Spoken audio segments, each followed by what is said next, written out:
नमस्कार। आध्यात्मिक धारा में आपका स्वागत है। पौराणिक मान्यताओं के चतुर्मास का सबसे प्रमुख मास होता है कार्तिक मास। कार्तिक मास की ही देवोत्थान एकादशी पर भगवान विष्णु 4 महीने की निद्रा के बाद जागृत होते हैं। इस महीने में भगवान विष्णु के साथ तुलसी पूजन का विशेष महत्व माना गया है। इसी महीने में तुलसी और शालिग्राम का विवाह आयोजित होता है। कार्तिक मास में गंगा स्नान, दीपदान, यज्ञ और अनुष्ठान परम फल देने वाले माने गए हैं। इनको करने से आपके कष्ट दूर होने के साथ पुण्य की प्राप्ति होती है और ग्रह दशा भी सुधरती है। कार्तिक मास में ही धनतेरस, दिवाली, छठ और कार्तिक पूर्णिमा जैसे महत्वपूर्ण व्रत त्योहार पड़ते हैं। वीडियो पसंद आए तो वीडियो को लाइक और शेयर करें और चैनल को सब्सक्राइब करें। चलिए बढ़ते हैं कार्तिक मास महात्म्य कथा के पहले अध्याय की ओर। नौमिषारण्य तीर्थ में श्री सूत जी ने 88,000 सनकादि ऋषियों से कहा, अब मैं आपको कार्तिक मास की कथा विस्तार पूर्वक सुनाता हूँ, जिसका श्रवण करने से मनुष्य के सभी पाप नष्ट हो जाते हैं और अंत समय में वैकुंठ धाम की ओर प्राप्ति होती है। सूत जी ने कहा, श्री कृष्ण जी से अनुमति लेकर देवर्षि नारद के चले जाने के बाद सत्यभामा प्रसन्न होकर भगवान कृष्ण से बोली, हे प्रभु, मैं धन्य हुई, मेरा जन्म सफल हुआ। मुझ जैसी त्रैलोक्य सुंदरी के जन्मदाता भी धन्य हैं, जो आपकी 16,000 स्त्रियों के बीच में आपकी परम प्यारी पत्नी बनी। मैंने आपके साथ नारद जी को वह कल्प वृक्ष आदि पुरुष विधि पूर्वक दान में दिया, परंतु वही कल्प वृक्ष मेरे घर लहराया करता है। यह बात मृत्यु लोक में किसी स्त्री को ज्ञात नहीं है। हे त्रिलोकीनाथ, मैं आपसे कुछ पूछने की इच्छुक हूँ। आप मुझे कृपया कार्तिक महात्म्य की कथा विस्तार पूर्वक सुनाइए, जिसको सुनकर मेरा हित हो और जिसके करने से कल्प पर्यंत भी आप मुझसे विमुख ना हो।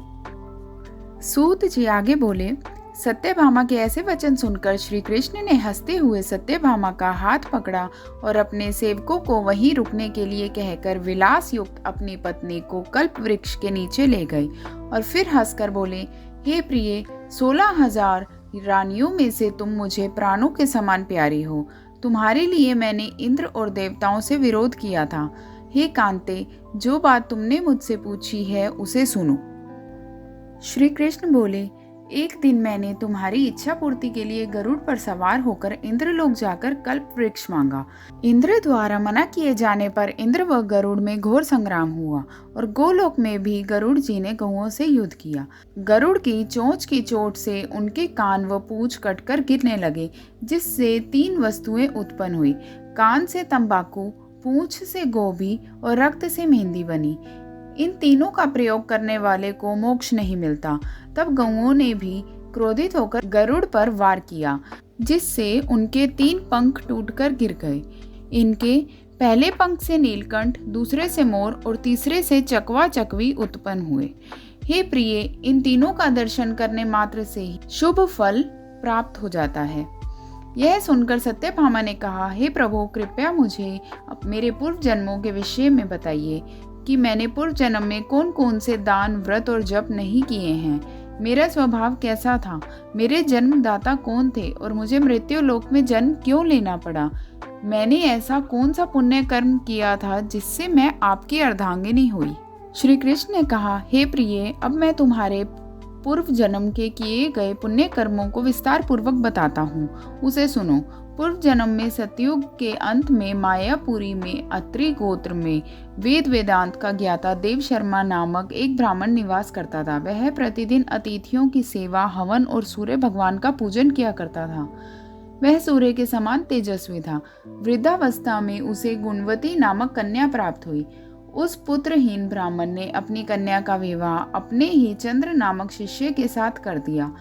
वह चंद्र को अपने पुत्र के समान मानता था और चंद्र भी उसे अपने पिता की भांति ही सम्मान देता था। एक दिन वे दोनों कुश व समीधा लेने के लिए जंगल में गए।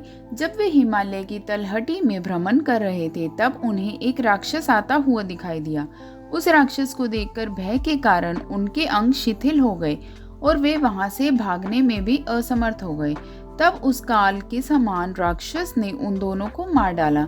चूंकि वे धर्मात्मा थे, इसलिए मेरे पार्षद उन्हें मेरे वैकुंठ धाम में मेरे पास ले आए उन दोनों द्वारा आजीवन सूर्य भगवान की पूजा किए जाने के कारण मैं दोनों पर अति प्रसन्न हुआ।